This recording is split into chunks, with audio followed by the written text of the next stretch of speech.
Are we good with sound, ladies and gentlemen? Amanene namanene kazi. Everybody, SABC, happy morning, Tati. We're just doing sound check. Really, guys. Everybody good. Right, ne? Pressure up, ne?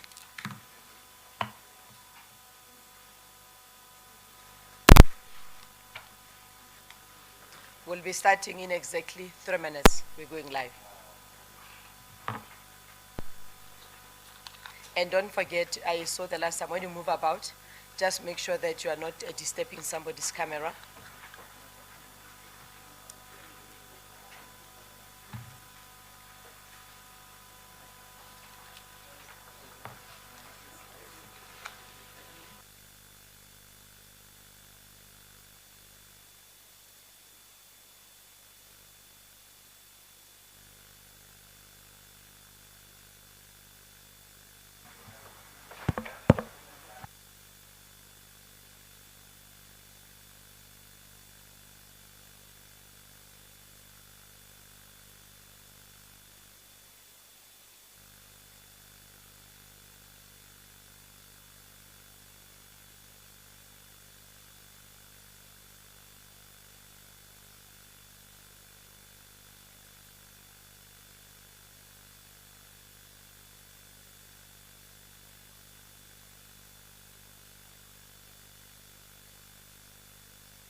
Ladies and gentlemen, are we good with sound before we go live? We're good. On behalf of the Electoral Commission, welcome to the Election House, the epicenter of South Africa's electoral democracy. My name is Kate Papela.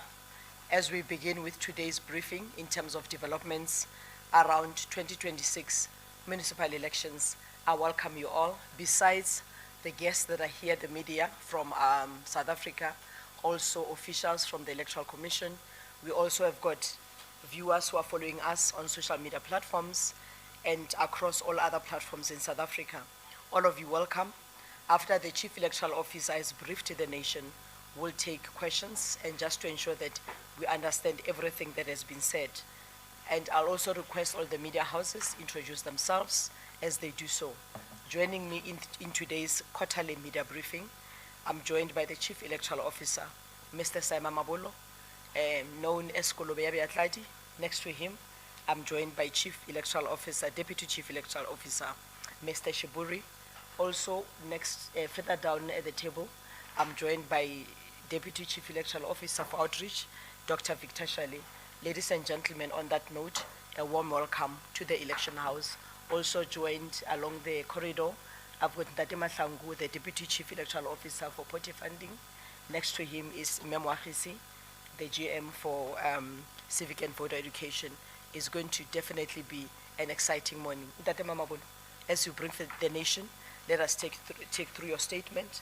Afterwards, we'll take Q&A.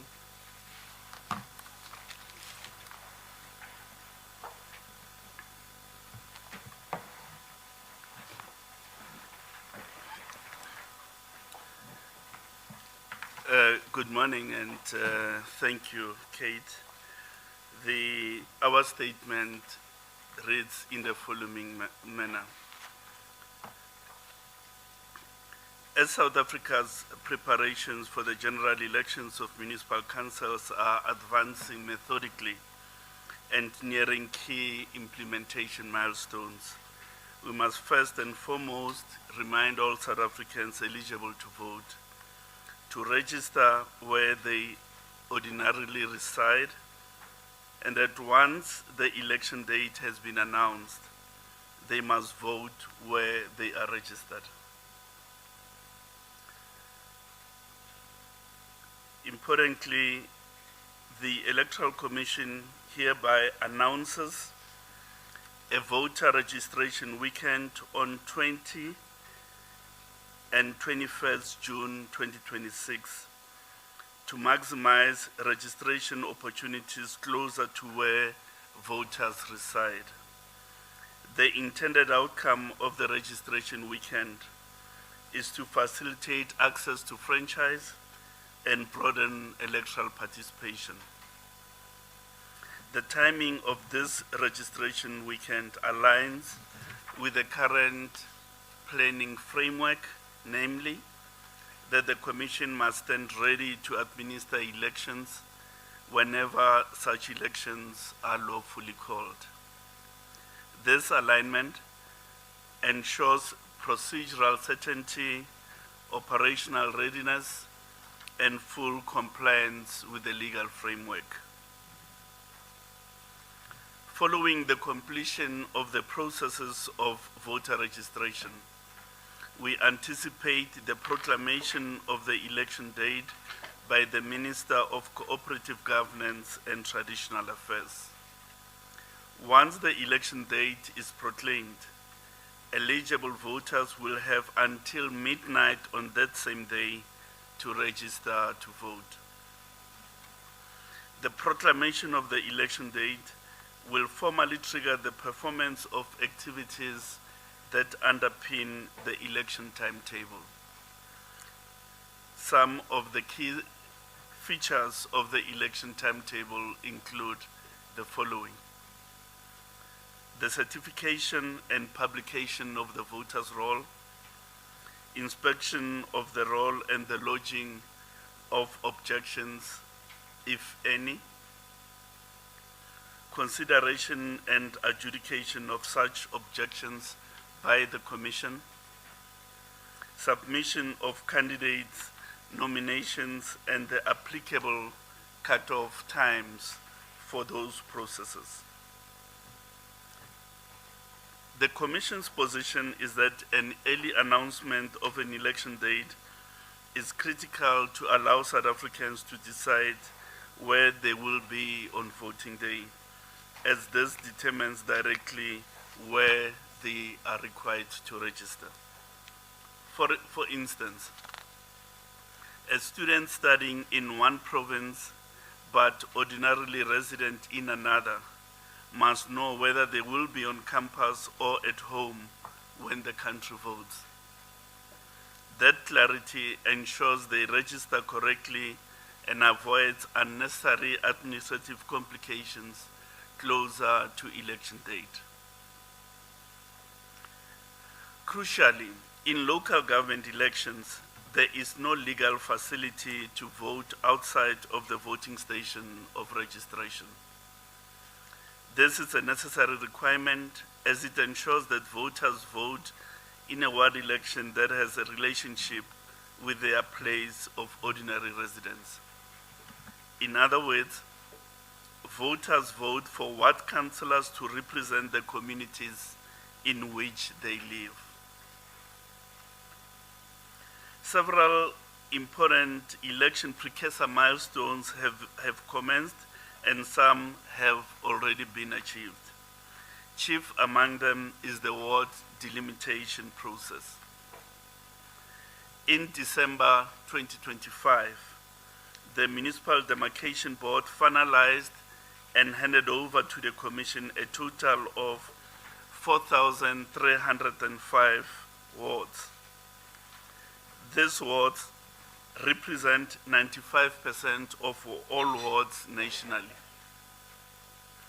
The wards that are yet to be finalized and handed over are in 4 municipalities in the province of KwaZulu-Natal. The affected municipalities, according to the Municipal Demarcation Board, are as follows: eThekwini Municipality, Mkambatini Municipality, Inkosi Langalibalele Municipality, and Alfred Duma municipality. At the point of the December 2025 handover, there were two pending court matters between the Municipal Demarcation Board and some of the municipalities. The MDB now confirms that court proceedings have been concluded and the ward delimitation exercise has commenced in these four outstanding municipalities. Ward boundaries set the geography for political representation at the lowest level, whilst voting districts are electoral administrative units.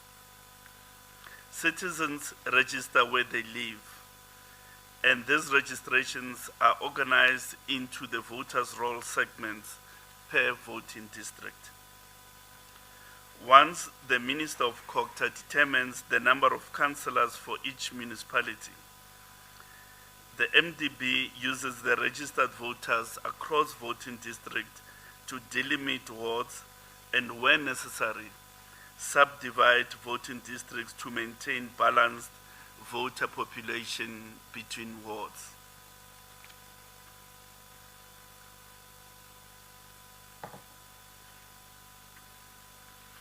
Ongoing voter registration, voter address updates, and outreach to voters affected by boundary changes ensure an accurate voters' roll, which is an essential requirement for logistical planning and for ensuring that only eligible voters cast ballots in the correct ward, thereby supporting free and fair elections.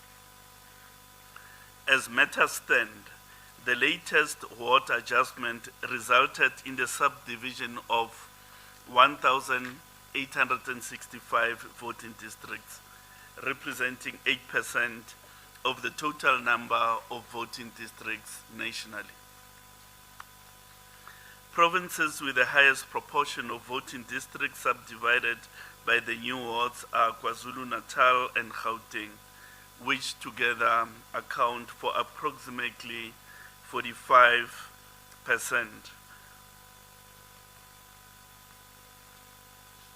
There's a table that gives a provincial breakdown, which you look at your leisure.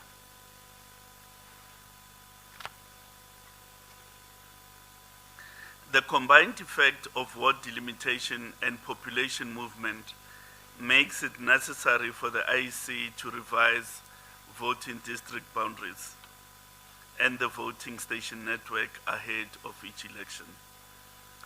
This revision often results in the disestablishment of some voting districts and the creation of new ones to ensure that these administrative entities remain accessible and aligned with updated ward boundaries and current population sizes. After internal updates to voter records, field workers will conduct door-to-door targeted communication and registration outreach to assist voters affected by these changes. Alongside targeted communication and registration campaign, the Commission encourages all voters to regularly check their registration details and, if necessary, to update their voter details using the online registration platform or at the voting station during the general registration weekend, which will happen in June on the 20th and the 21st. The Electoral Commission continues to observe a steady increase in the number of South Africans utilizing the online self-registration portal. More citizens are also taking advantage of outreach initiatives to register and update their details, which is reflective of a growing confidence in both our digital and in-person registration channels. The nationwide online voter registration campaign is also starting to bear fruit.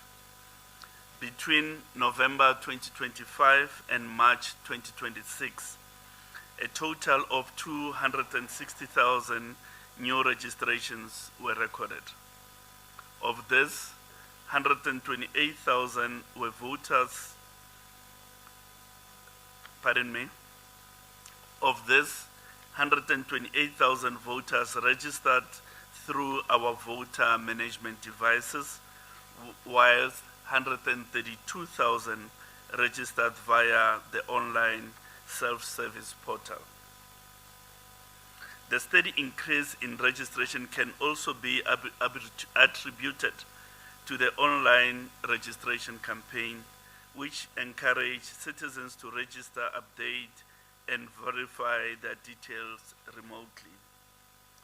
This campaign ran throughout the month of February and demonstrated that all South Africans are heeding the call to register early and proactively participate in the electoral process. The current registration activity is a crucial reversal of the net loss on the voters' roll due to mortality.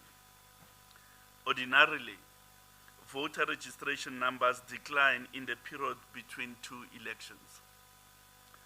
The gains in the numbers reflect the Commission's concerted effort to encourage voter registration and to increase registration opportunities. We have the provincial distribution of the 260,000 new registrations between November and the current point. The Electoral Commission nationwide voter education drive runs throughout the year, regardless of whether it is an election year or not. However, ahead of an election, civic and democracy education is scaled up. As at the end of February this year, 530 municipal outreach coordinators were appointed to further strengthen civic education at grassroots level in all municipalities. The reality is that some communities still prefer in-contact engagement for purposes of civic and democracy education. So municipal outreach coordinators serve as the Commission's frontline community interface, coordinating and facilitating voter education sessions, mobilizing communities to participate in electoral democracy. The Electoral Commission's nationwide voter education drive continues to gain momentum. As we reported in our media briefing last November, and since the commencement of the current financial year, we had reached more than 2.6 million people through over 18,000 community events held across all 9 provinces. Since that briefing in November, the Commission has expanded its footprint significantly, reaching an additional 830,000 people through 12,000 community engagements conducted between November and January this year. This brings the cumulative reach of the voter education program to over 3.4 million people nationally. These engagements remain strategically focused on encouraging and preparing first-time voters, promoting active participation and fostering responsible citizenship among young South Africans ahead of the forthcoming elections. The Commission has also scaled up its contact center to better assist persons requiring information on electoral processes, voter education, and related inquiries. From January this year to date, the contact center has delivered results across all customer touchpoints with significant growth in volumes, matched by consistently high service standards. A total of 27,000 interactions were handled across all channels, reflecting a marked increase in voter engagement.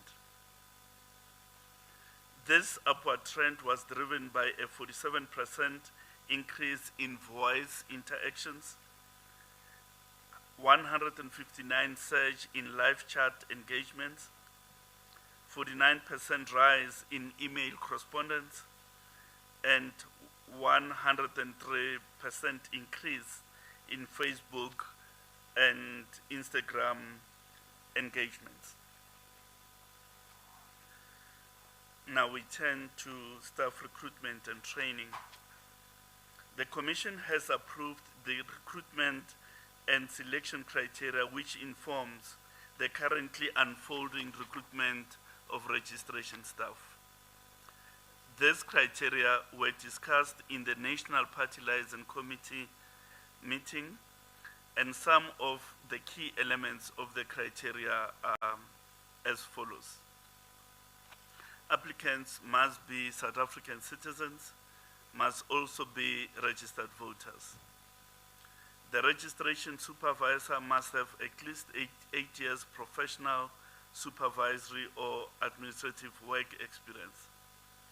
The registration officer must be technologically knowledgeable and experienced or have some IT background. This is necessary in the light of our use of the voter management device. In the last 5 years, must not have held political office or been a candidate in an election or have been politically active for a party such as campaigning in an election. In the last 5 years, must not have been elected to office in an organization that has party political affiliations or aims, and must not have been convicted of serious criminal offenses. Now, this selection and recruitment criteria also takes into account employment equity imperatives. 50% of all staff have to be women, and 2% have to be persons with disabilities, and about 10% has to be young people who are unemployed. Based on this criteria and in the interest of transparency and fairness, the Commission has advertised positions for registration staff to allow any qualifying person to apply for any position. As part of ensuring integrity in the appointed electoral staff, members of municipal political liaison committees will be presented with a list of designated presiding and deputy presiding officers so that they may evaluate same for compliance with the agreed recruitment and selection criteria. Members of municipal political liaison committees may object to the appointment of any designated individual officer who transgresses the criteria. So this is quite important that there's political oversight in the appointment of staff at the level of the municipal party liaison committees, who will be given the lists. They'll be given an opportunity to look at those lists and ensure that each person on the list fulfills or meets the agreed criteria. The Electoral Commission is also currently conducting an intensive training of trainers program at strengthening operational excellence at registration stations. Master trainers, in turn, capacitate registration staff across the country to operate effectively in high-pressure environments, to manage queues efficiently and uphold the highest standards of professional conduct as well as electoral etiquette. Trainers are being prepared to cascade consistent, standardized messaging and operational protocols nationwide, ensuring uniformity in service delivery in all registration stations. Now we turn to the role of the media. The Electoral Commission acknowledges and appreciates the vital role played by the media in electoral democracy and in the dissemination of credible information. The free flow of credible information about political parties, candidates, voting station operations, and electoral regulations is a prerequisite for free and fair elections. The Electoral Commission, working in partnership with the South African National Editors Forum and various community media stakeholders, has embarked on a month-long nationwide training program for journalists ahead of the forthcoming election. The purpose of the program is to equip journalists with a comprehensive understanding of the legislative framework, electoral processes, and the regulatory environment, thereby strengthening the possibility for accurate, ethical, and informed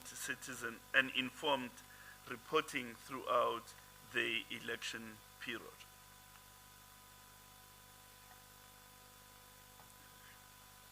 We turn to the registration of political parties.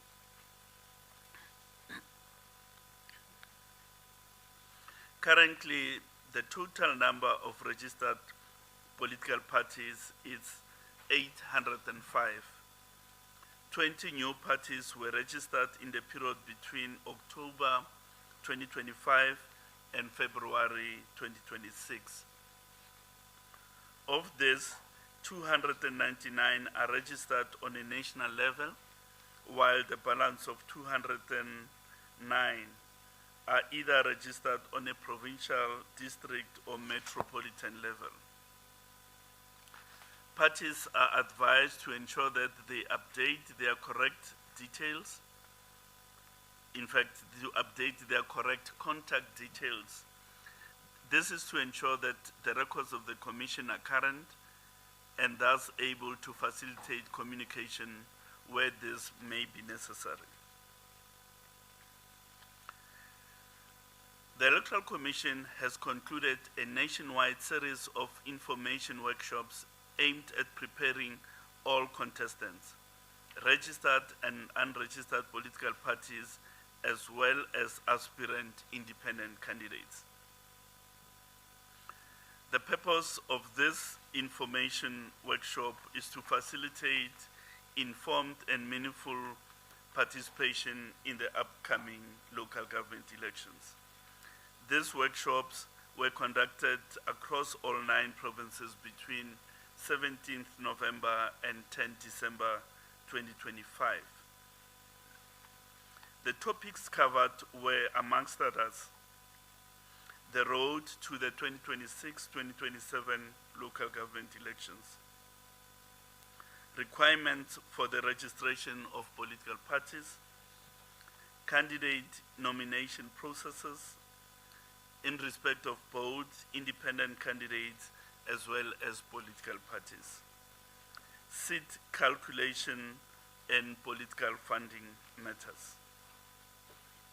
The next iteration of information sessions is planned for May and June this year.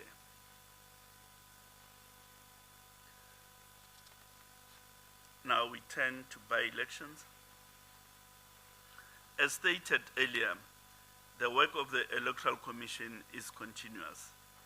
In the quarter since we had our last media briefing, a total of 25 by-elections were conducted. These by-elections took place between November 2025 and February this year. And we have successfully delivered these by-elections, demonstrating our continued readiness and operational efficiency as we plan for the local government elections.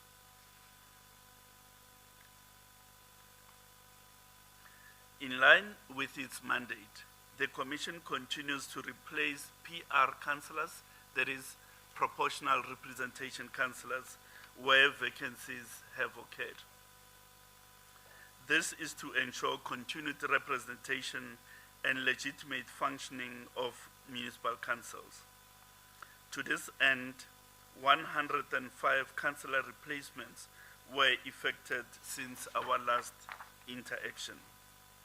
This brings a total replacement for the year to 302 replacements since the beginning of the financial year. In general,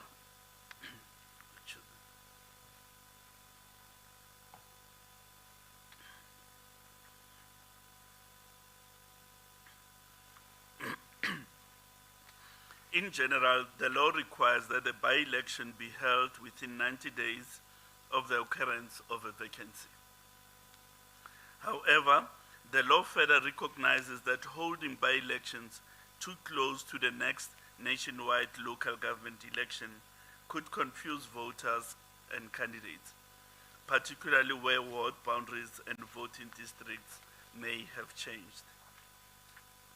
For this reason, Section 25(6) of the Municipal Structures Act provides that the provincial MEC for local government may not call a by-election if the next election of municipal councils must take place within 9 months of that vacancy.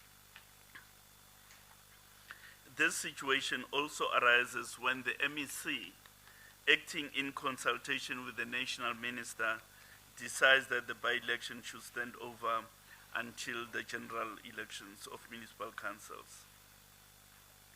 So using the latest possible election date, which is 30 January 2027, the cutoff date for calling a by-election is 30 April 2026. This cutoff relates to when a vacancy occurs, not when a by-election is held, meaning some of the by-election may still take place after 30 April 2026. The rule does not apply to PR councillors whose vacancies may still be filled during the mentioned period.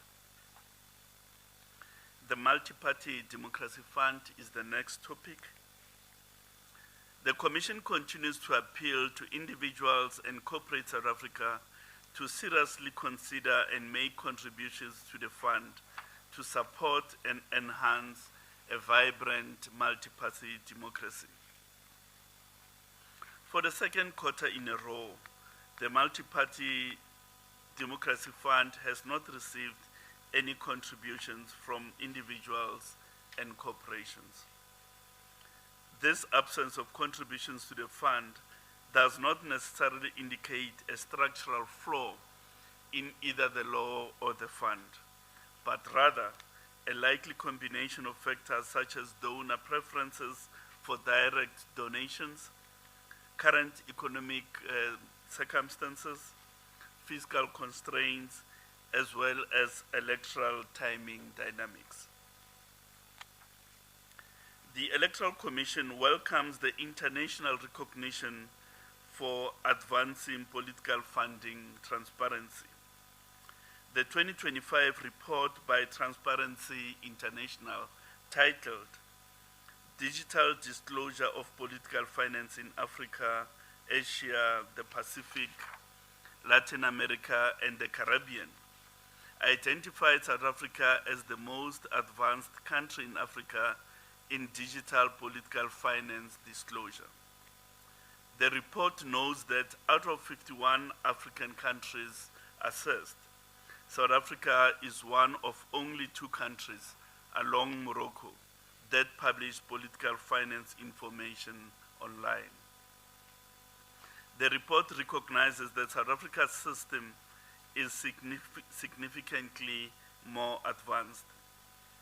The report also places South Africa among a small group of countries globally where political finance data is accessible and downloadable, reflecting a high level of transparency. Fake news and fake registration sites.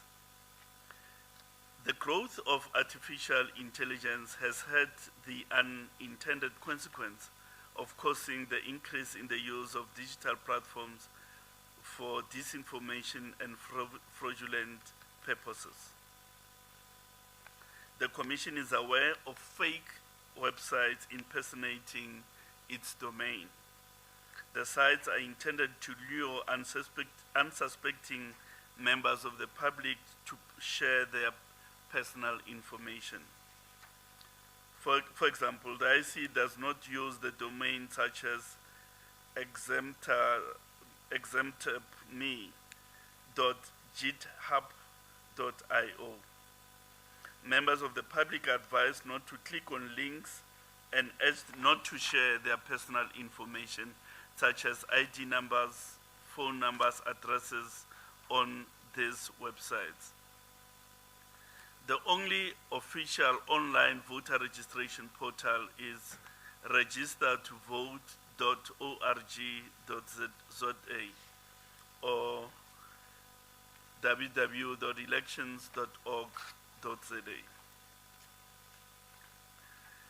We've also become aware of false recruitment notices circulating on social media and messaging platforms. We can confirm that these notices are fraudulent and do not originate from the Commission.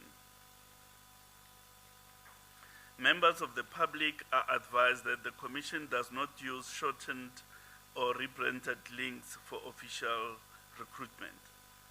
All legitimate vacancies are published exclusively on the Commission's website, which is www.elections.org.za. But more importantly, the Commission does not request payment at any stage of its recruitment processes. For verified information, please visit the official website, which is www.elections.org.za, or contact the Commission through its communication channels. The IEC's self-service online voter registration portal is available 24/7. If you are eligible to vote, take the first and most important step, which is to register and ensure your details are up to date on the voter's roll. We wish to thank you. Ladies and gentlemen, on that note, thank you so much, Ntate Mamabolo. I'm going to open the questions from the floor, questions of clarity. But as you do that, introduce yourself and the media house you represent so that the team from the IEC is able to assist you. Voter registration date is up and about. We are getting ready. Can I take the first 3 questions? I've got one hand this side. Any other hand? David, can you check from your side? Okay. And then that will be the second. Okay, so we've got 3 hands. We're going to call them in that order. I also have got questions online. Let's start this side. Am I audible? Okay. Dumelang everybody, it's Natasha Piri here from SABC News. Ndadesai, in regards to the 20th and the 21st, the first voter registration weekend, I think the last time I spoke to you had outlined certain mechanisms that the Commission had actually implemented to ensure that everything goes smoothly in terms of voter registration. Can you ensure South Africans that the voter registration weekend of the 20th and the 21st will go smoothly? And then in terms of the proclamation of the elections, I know that the minister has a final say. He'll announce when the elections are going to take place. But the last time we spoke to him in January, he had said, Shazi was even there, he had said that talks are at an advanced stage of announcing the elections. The only factors that seem to be a problem is the fact that around the November period, examinations, are a problem, and some people are in a festive season mood. So maybe from the Commission side, the talks the consultations that the Commission has been having with the Minister of COGTA? And finally, you mentioned an important issue on fake news. Just yesterday, I saw a poster about foreign nationals standing as independent candidates. Yes, the IEC has rebutted that to say it's not true. But what harm does this actually cause, the IEC in its work? Thank you. Can I take the second question?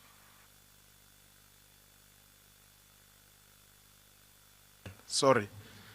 Muluko Mloto here from ENCA. I just want to start, perhaps I highlight this. I think I heard the CEO, as he was reading the statement, saying that the total number of parties registered with the IEC is 805, and on the statement it says 508. Perhaps he may want to clarify that, particularly for the purpose of those who are listening in.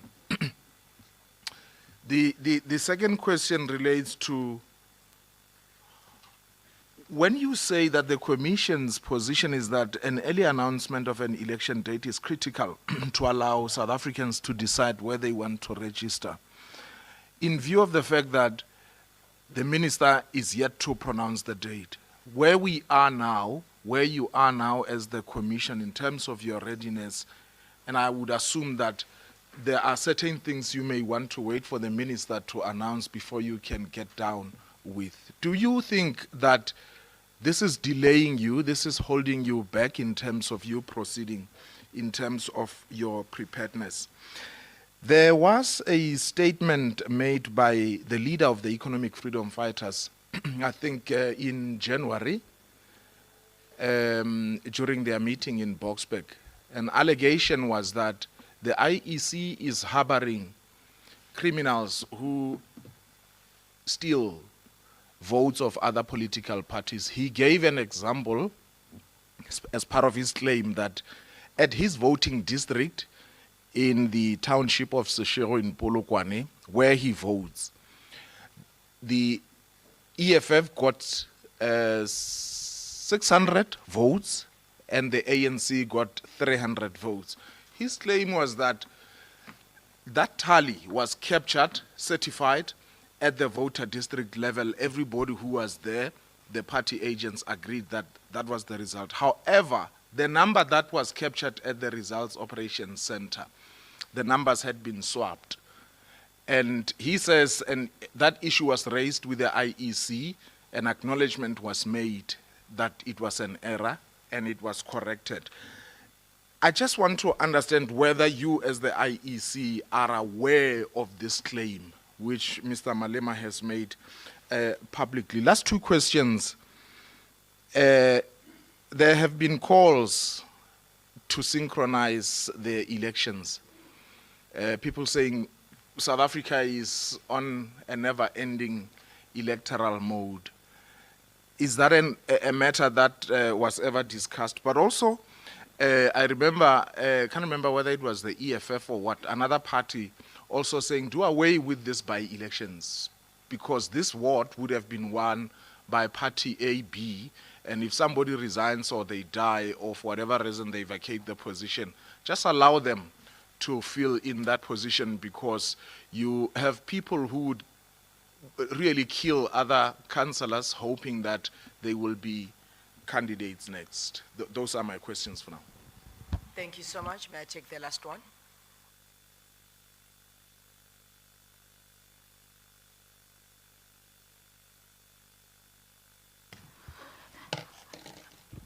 Afshin, Mandisa Nyati here from the Mail and Guardian. So I have three questions regarding the voter education campaigns. So despite these education campaigns, the voter apathy seems to increase every year. What is it that the IEC is going to do differently this year that it has not done during the last election? The second one is, following the national elections in 2024, we saw parties like your MK going to challenge the election results. What steps has the IEC taken to strengthen public confidence in the credibility and transparency of election results? And the last one is, with more than 500 parties registered, is the IEC concerned that there's going to be another adjustment of the ballot paper? Are we expecting another change in that? Yeah, thank you so much.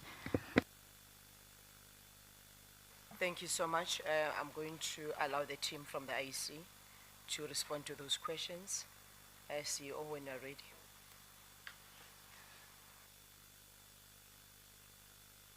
Deal with some, and Tata Shiburu will deal with the balance.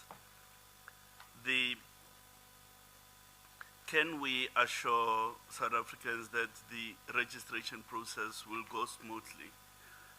It is the commitment of the Commission and all its officers to ensure that we give South Africans a registration process free of hassles. Our endeavor is for people to come to the registration station, check their details or register, and in no time leave the station so that South Africans can continue with their normal business. So we are absolutely committed to a incident-free registration process.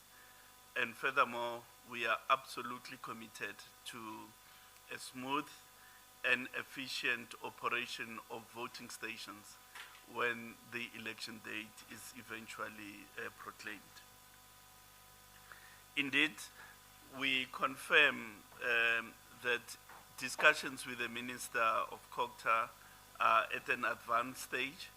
He's been in contact with the Commission throughout the process, and it is our hope that in the not too distant future, a date will be announced so that every stakeholder, political parties, independent candidates, voters in their different circumstances, those who are in universities, colleges, TVET colleges, they can know where to register and so on.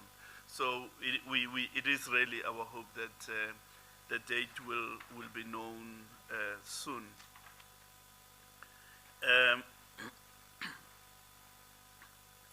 The issue around foreign nationals, the IEC verifies citizenship with the Department of Home Affairs. So when you register as a voter, before you are placed on the voter's roll, there's a verification process that is undertaken.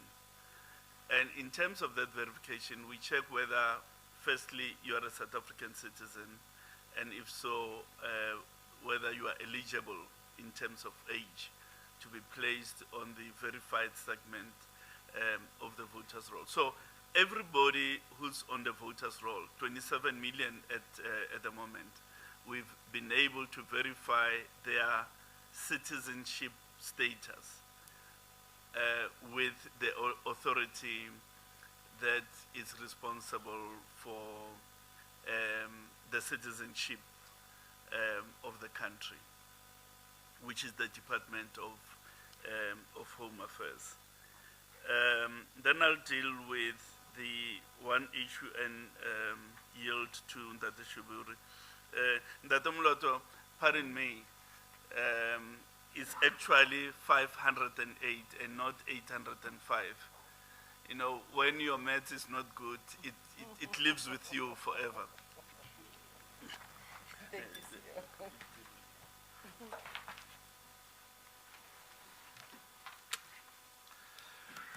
Just to underscore the CEO's response, the assurance that we give is not just blind faith.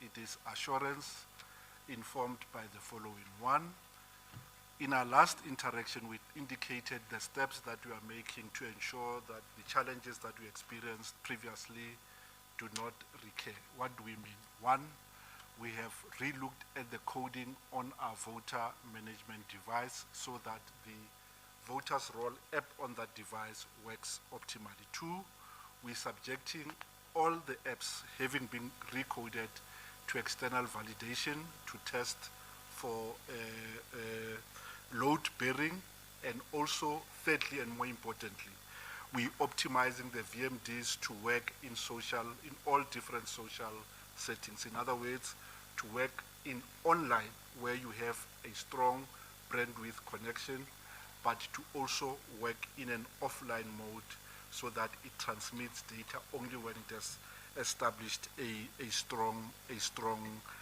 signal. Secondly, let's deal broadly with the result announcement and result collation processes. To the extent that a party is able to contradict the result that is on the result system, it's not by accident, it is by design. That is how the that is how the result system is designed. First, we count in the presence of parties at a voting station. We complete a result slip at a voting station. Party representatives or agents may affix their signatures to indicate that the result is correct. They can even make photographic images or take pictures of the result slip, precisely so that they can compare the result that ultimately ends up in the result system to the result that would have left the voting station. Once that result gets to our local capturing sites, a number of things are done to confirm its authenticity. One, whether it is on the official result slip of the commission, and to show that the result slip will be color-coded to match the ballot. It will have a unique barcode to it. It will have pre-populated name of voting station as well as the number of persons registered there. So the telltales are important because if a result slip, on the result slip you have more votes than the number of registered people, already is a clear sign that that result cannot be correct.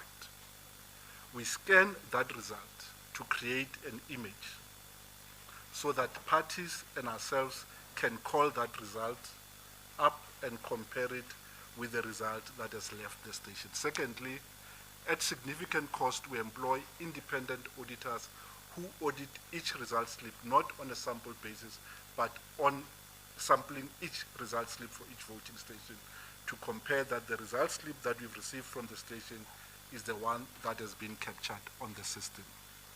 Lastly, there are automated checks on the result system, where once the result for that voting district are captured, our result system runs a number of parameter checks to say, is the turnout here higher than the registered population?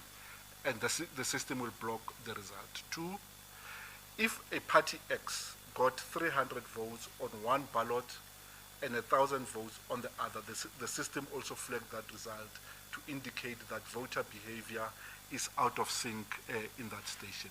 So to the extent that interested parties and persons are able to contradict or pick up mistakes, it is not because they had to do anything additional.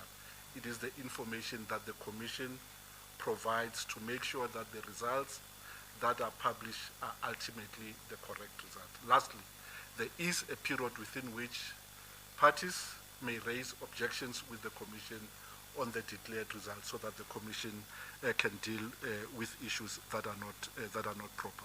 Harmonized elections, that is a policy issue that Parliament must decide, and if the law is changed, the Commission will implement harmonized elections. Similarly, the issue around by-election, the law currently provides as follows: that one, if a vacancy arises in a ward, the only way to fill that vacancy is through a by-election. Whereas for PR election, the party retains that seat for the term, for the 5-year term. You just replace by a name provided by the party. Unless the law is changed, we will continue to have by-elections to fill seats that arises, whether as a result of resignation or as a result of death of the incumbent candidate. voter apathy and what the Commission is going to do to reverse that. One, we are careful not to ascribe apathy to turnout, because from the research that we've done over a period since about 1998, we know a number of things. One, particularly among young persons, they do not participate not because of apathy, because they harbor some misgivings about some of the things that are happening in the country. They increasingly tell us that they are not registered not because there are administrative barriers to their registration, but because of developments in the body politic. By all means, we remain invested in ensuring that we engage with young persons, we increase their representation on the voters' roll. However, that must be matched by the performance of democracy. In other words, what is the dividend of participation in a democratic system?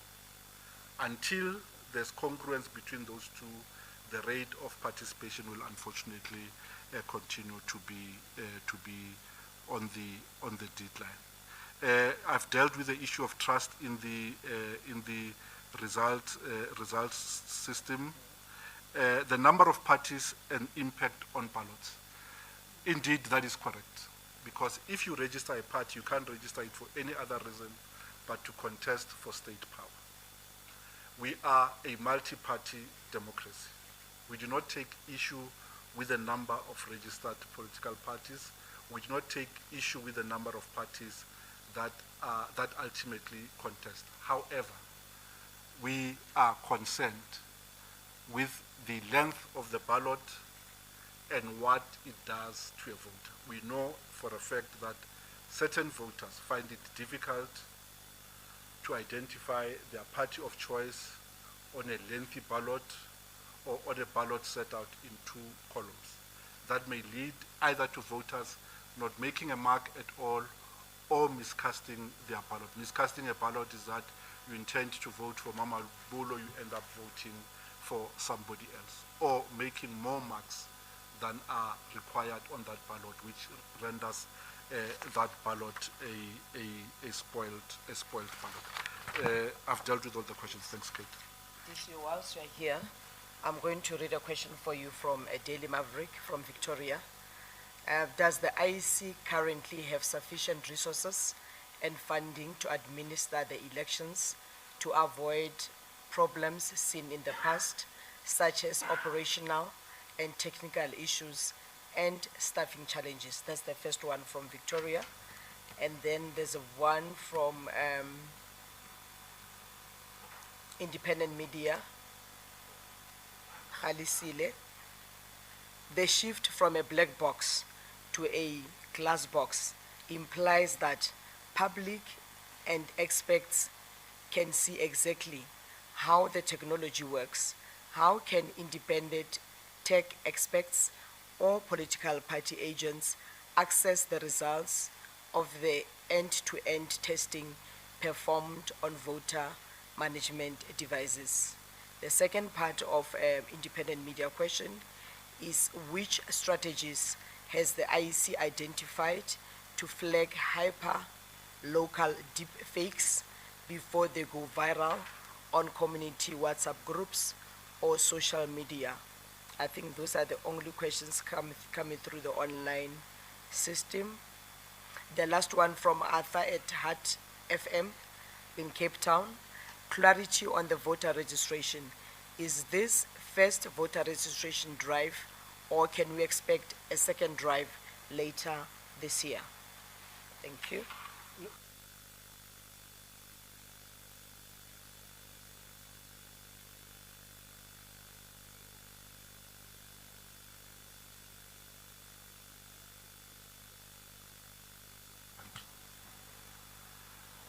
So far, the Treasury has always placed resources at our disposal to enable us to run elections. Can we do with more? Certainly the same way that health and education could do with more.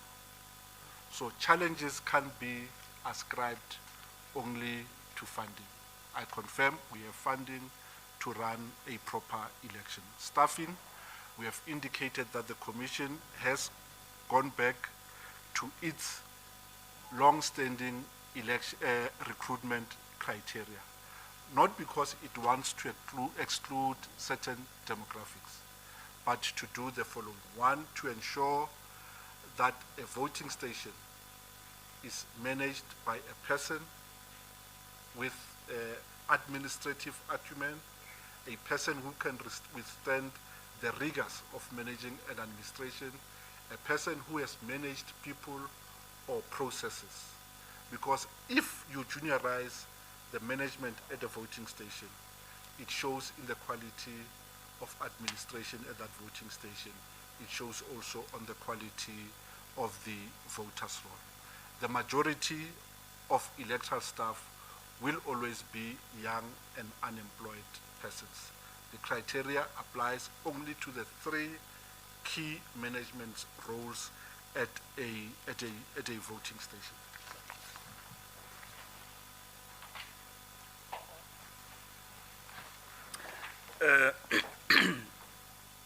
Thank you very much.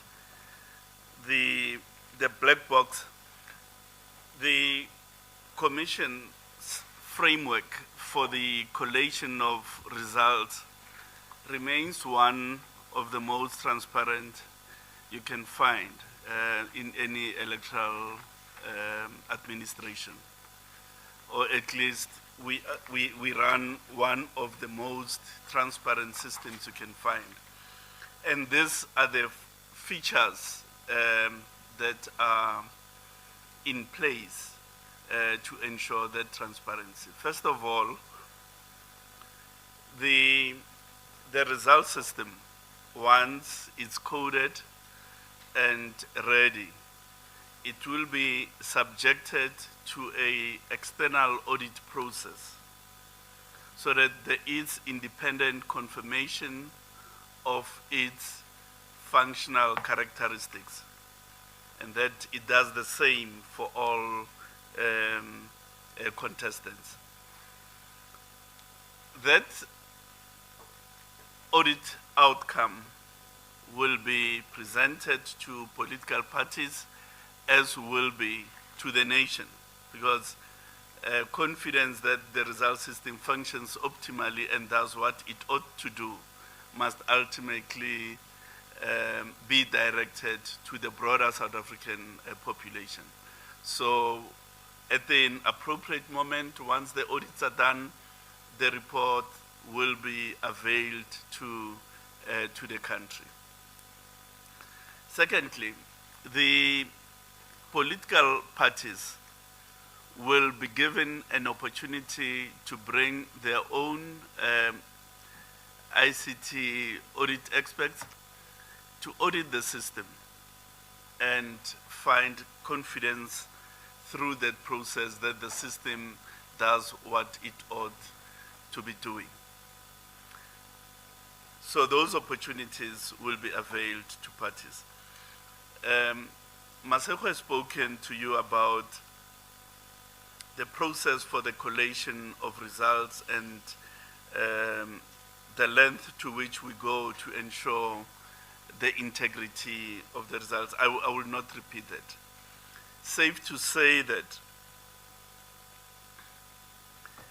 we also run an API that transmits the raw results once audited to all political parties that have requested access to the API, as well as to some of the media houses who have requested same. That facility remains open, so that not only do political parties have access to the scanned image of the result, they also have the access to the raw results data as captured through an API interface.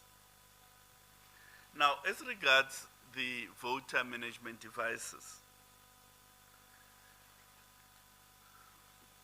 the Deputy CEO indicated that those will also be subjected to an independent audit.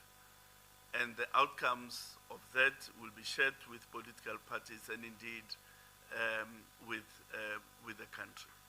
So that early on, every stakeholder can be confident that we've done all we ought to ensure a hassle-free registration drive and a hassle-free election process. The hyper-deepfakes and related things, I think we do anticipate that the growth of generative AI will create a fertile ground for increased disinformation attempts. And we are building our own internal capacity for social media responses. But one of the key strategies is that give people who live on, or rather who communicate via social media, credible information upfront and limit the scope for disinformation. Two, have the ability for an expeditious response where disinformation instances happen. Have a partnership with, thirdly, have a partnership with social media platforms, because it is in their interest that their platforms are not used in a manner that negates the credibility of the electoral process. So those measures are being implemented.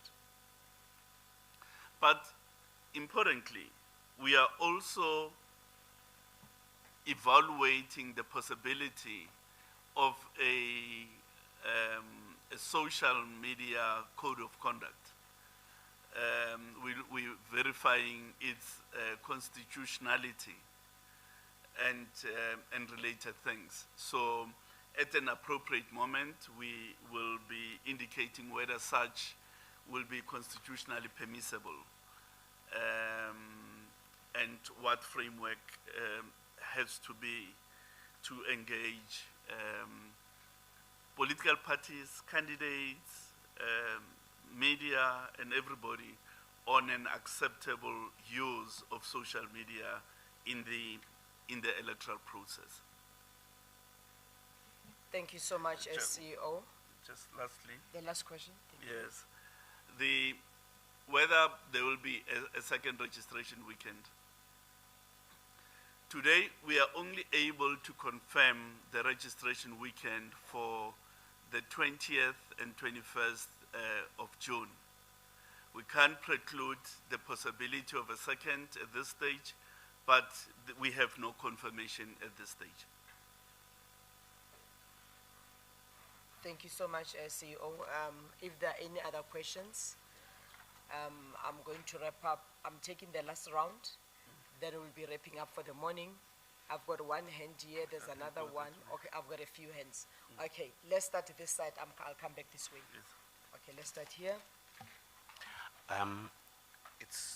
It's good day. My name is Velim Tian. I'm with the SABC News. Idealistically, I know the discussions of the election dates are underway, but my question would be, what would be the ideal date for the IEC, such that in the discussions with the minister and other stakeholders, the IEC will argue their case and say, this is the best case scenario for us on this specific date to hold elections? Does the IEC have such an ideal date in their discussions? Thanks. Good afternoon, good morning. My name is Maswile from the SABC. My question is on the formation of a new municipality in the Free State, as reported since December. I want to know the IEC's role in that whole process. Is it an easy or is it a difficult process? What's the role of the IEC taking the municipality from 257 to 258? Thank you.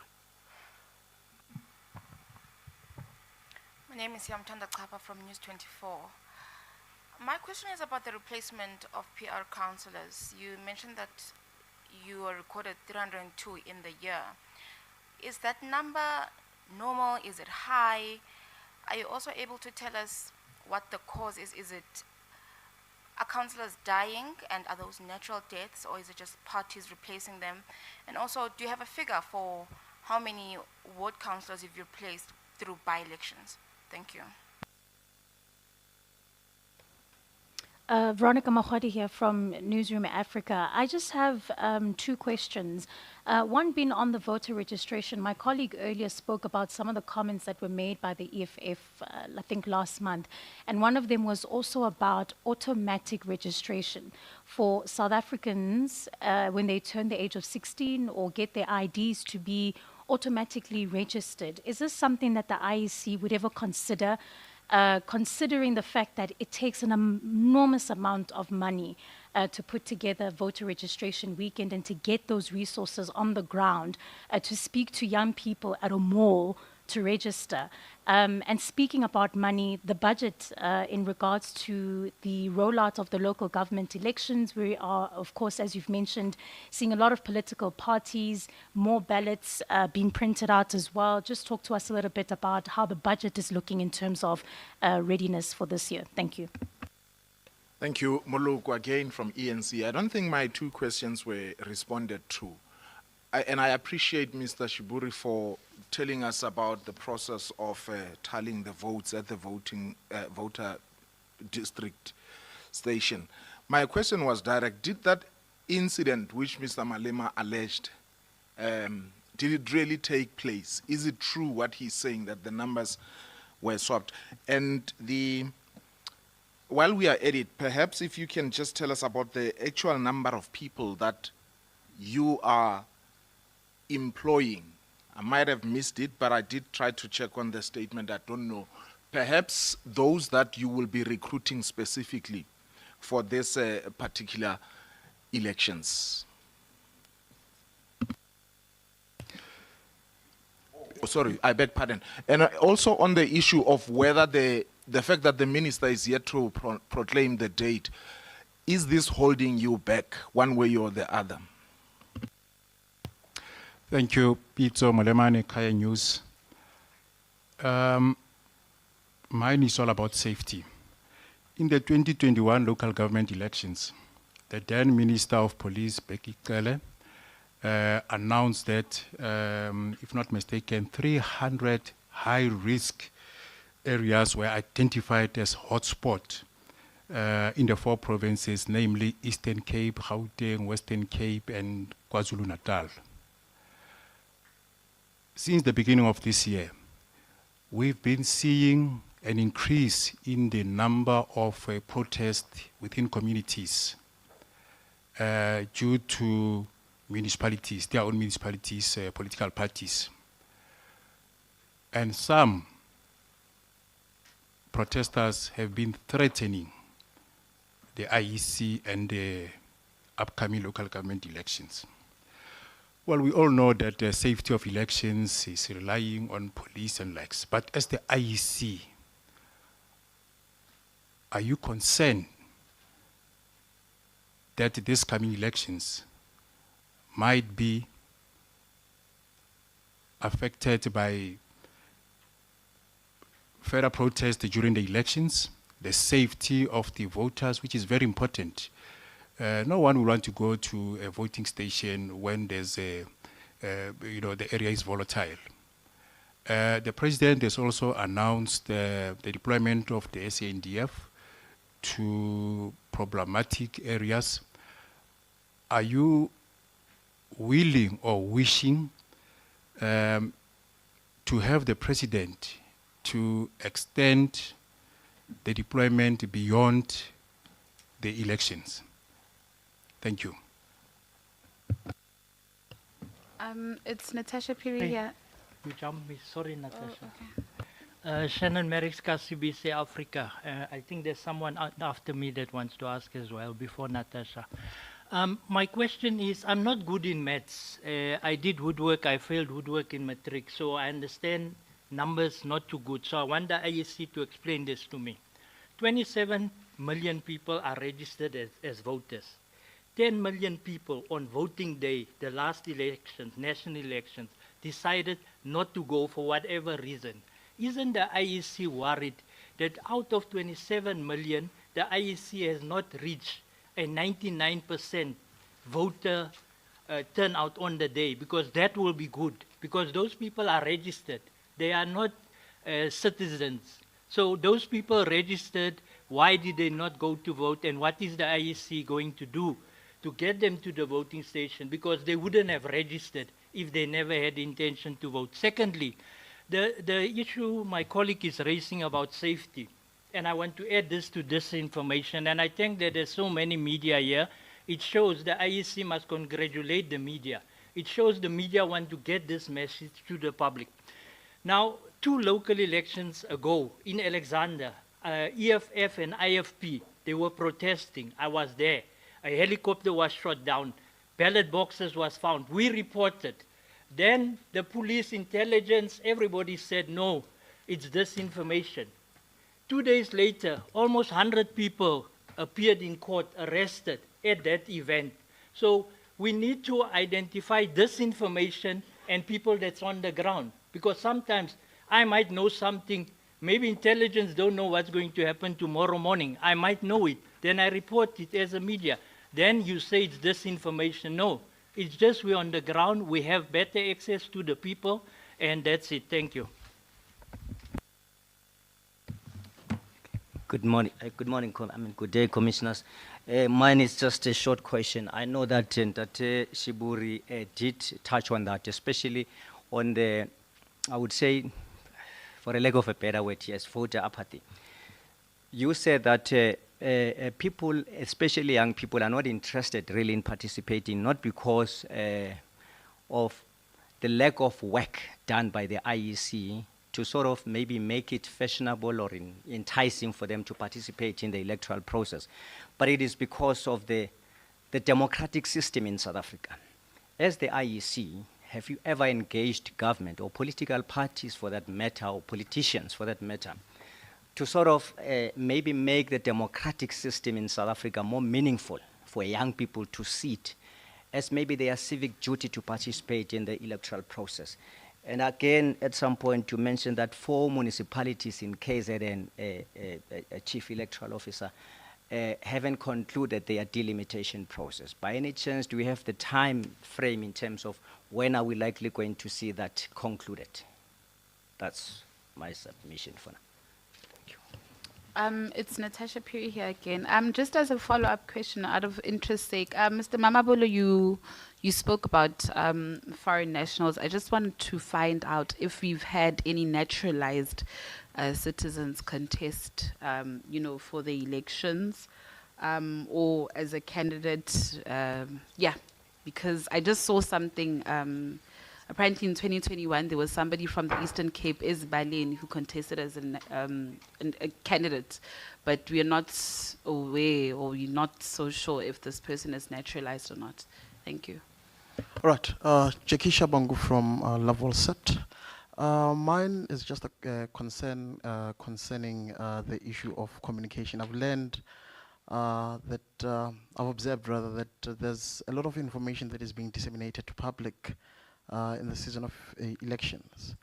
And in a country where, in relative terms, a lot of people are unable to read for meaning and understanding, issues of language become a concern when disseminating the information. I know that in the past, the IEC would translate certain pamphlets and that they would disseminate to communities for purposes of civic education predominantly.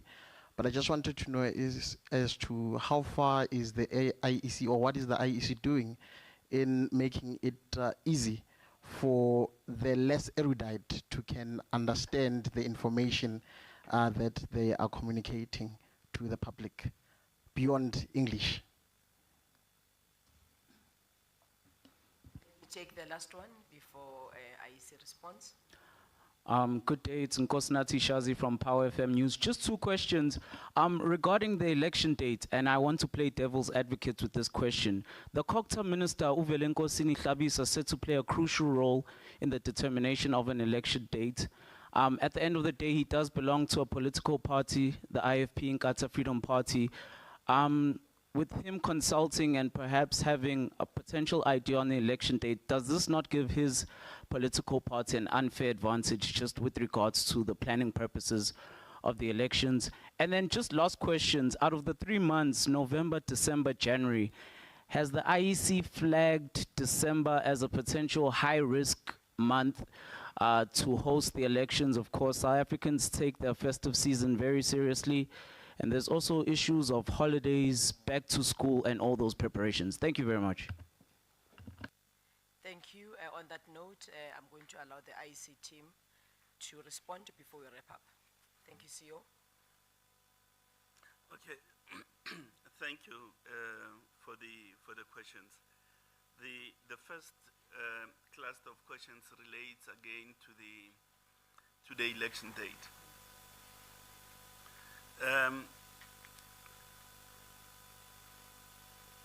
This election has to happen between November and the end of January. Now, that period is not an optimal period to have an election because of some of the reasons that you have articulated yourselves. Firstly, the holiday season in December, the exams in November, and January when people are coming back from holiday and so on. So the minister has to exercise his mind and find the less disruptive date within those difficulties that are outlined. We are constitutionally obliged to have this election in this period because the Concord has already indicated we have no possibility to move out the election date beyond the 90-day period. So the exercise that the minister and the commission in consultation is about is finding the less disruptive date, or rather a date that promotes the possibility for the greater participation of people within the constraints as outlined. Now, does the fact that the law gives the minister the authority to call a day, does it give him an advantage?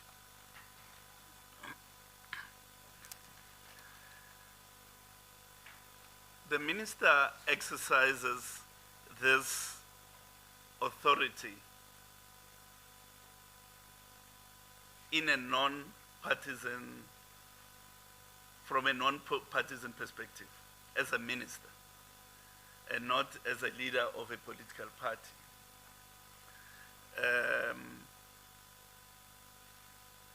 So he is entrusted with a national responsibility.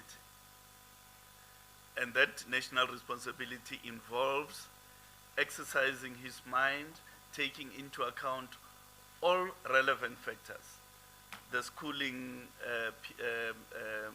calendar, weather patterns, views of the commission, and so on and so on and so on. So he's got to exercise his mind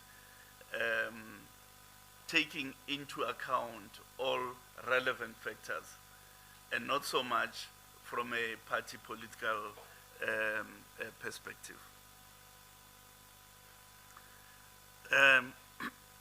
The issue about naturalized citizens.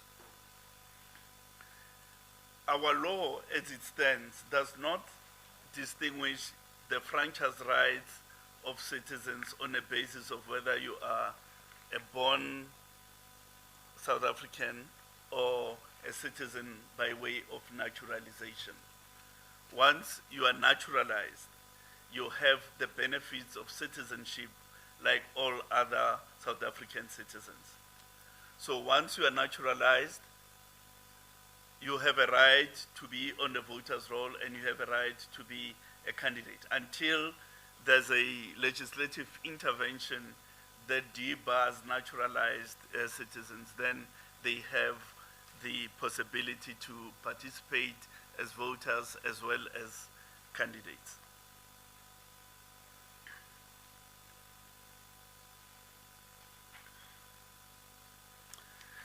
The issue around safety.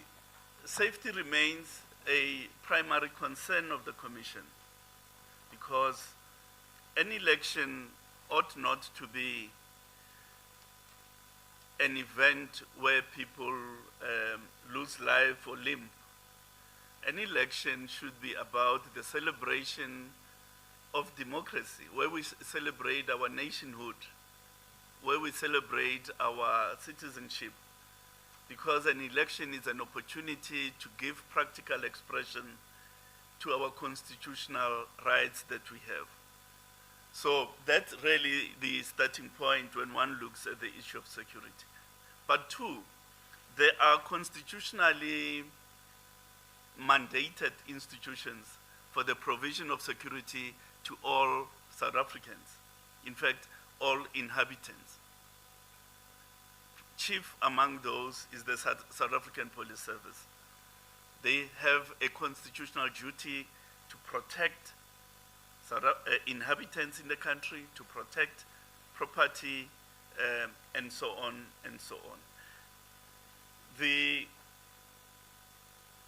Net Joints has established a priority committee whose responsibility is to plan election security.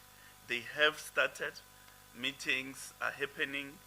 The IEC is a co-chair of that priority committee. And the hotspots are reported in that forum, and the necessary security arrangements are made on the basis of the reports that are tabled in the priority committee. Will there be instances of disruption? I think it would be incorrect of me to say there'll be none. I don't know. There may be. And if those arise, it is the responsibility of the South African Police Service to protect the electoral process, to protect voters, to protect staff and material of the Commission.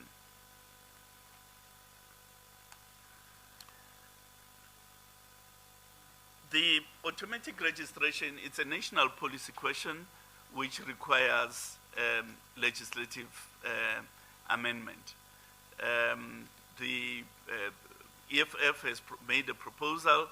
It has to be piloted through Parliament for that national policy decision to be made.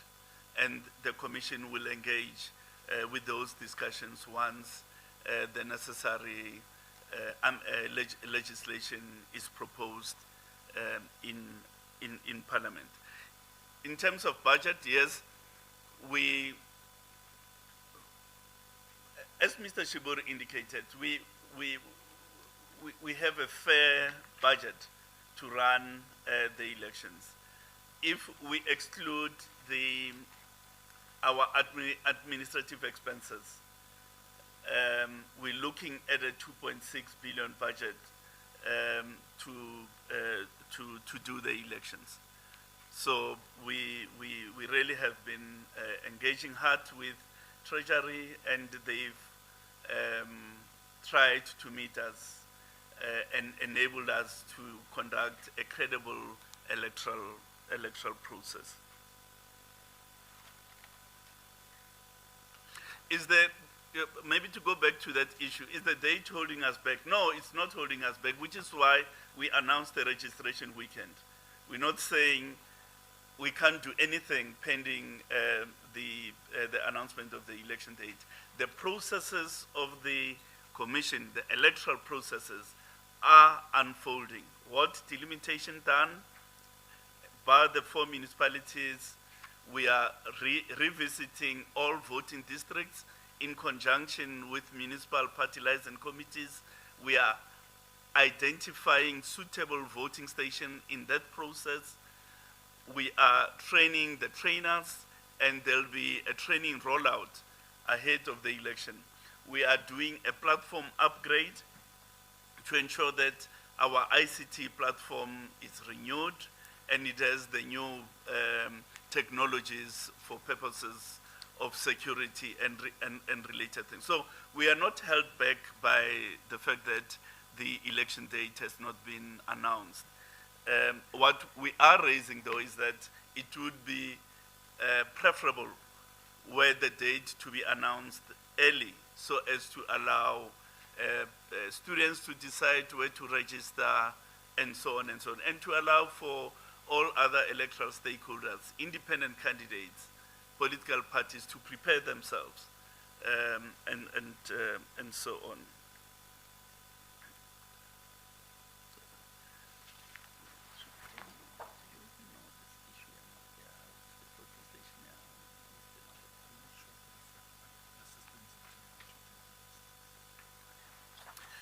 Now, the very specific question about the results in Seshego at a particular voting station, we don't have those facts here and now, but we are able to go check if in fact that was ever the case, and confirmation can be given at a later stage. The PR councillors.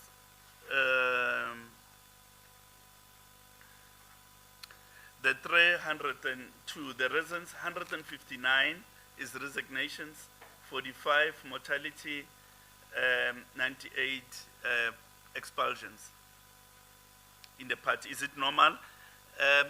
It's not out of sync with previous trends. How many by-elections have we held? In the last since November, we did indicate in the statement that we had 25.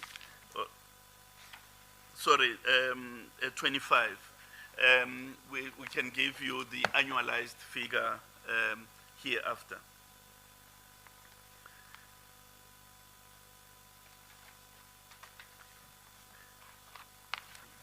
The issue of the new municipality in the first state, whether we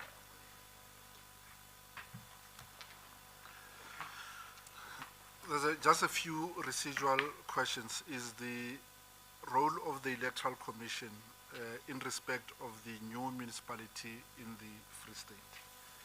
The Commission has no role in the establishment of that municipality. However, we must put in institutional mechanisms to ensure that on voting day, we can administer elections in that new municipality to ensure that a municipal council is constituted for that new municipality.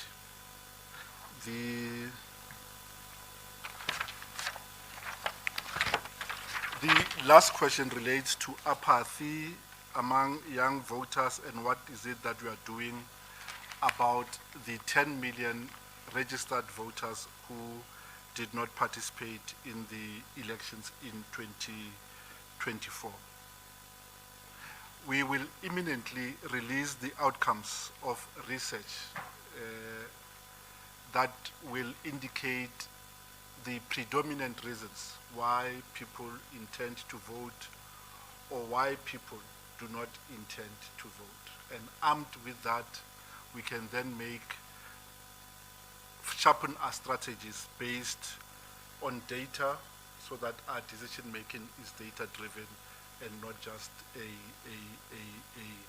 thumb sucking. So imminently we will release that research and we will know what it is that drives South Africans to participate and what it is that militates against their participation.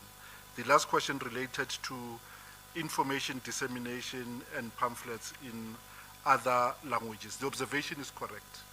We do not adopt a one-size-fits-all communication communication approach.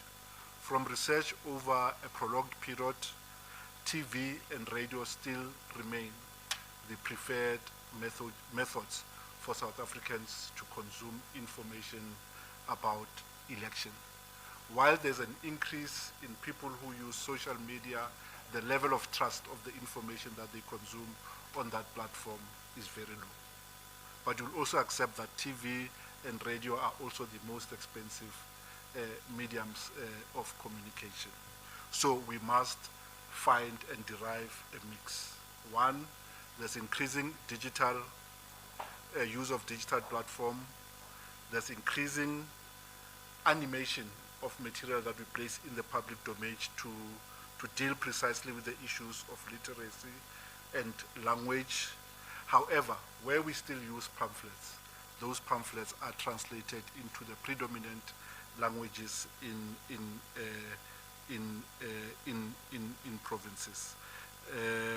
We're using increasingly community-based media because of its ability to localize issues, to localize language, to localize content, and we can then have a interactive, rather than just us speaking, we can have interactive session where lines are open and we get responses from members of the public, and that way we can share information and build new knowledge.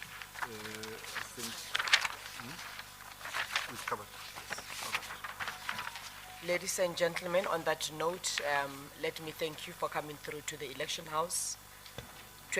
Weekend of the 20th, which is a Saturday, Sunday, the 21st June 2026, is voter registration weekend.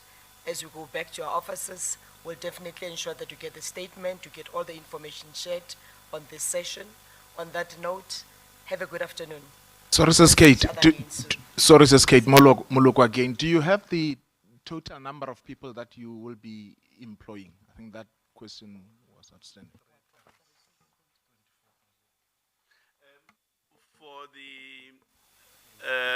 For the elections, on election day, there'll be about just over 200,000 people to be employed, and for the registration weekend, is 3 times 23,000 thereabout. And we really want to thank you. You came in numbers, and thank you for that. And we really appreciate the role that you play to disseminate information. So congratulations to yourselves. But I think you forgot to congratulate us for what Transparency International is saying about our online declaration system for political finance. But on another occasion, you'll express it. Yeah, we didn't hear that. Ciao, ciao, guys. See you soon. Bye-bye.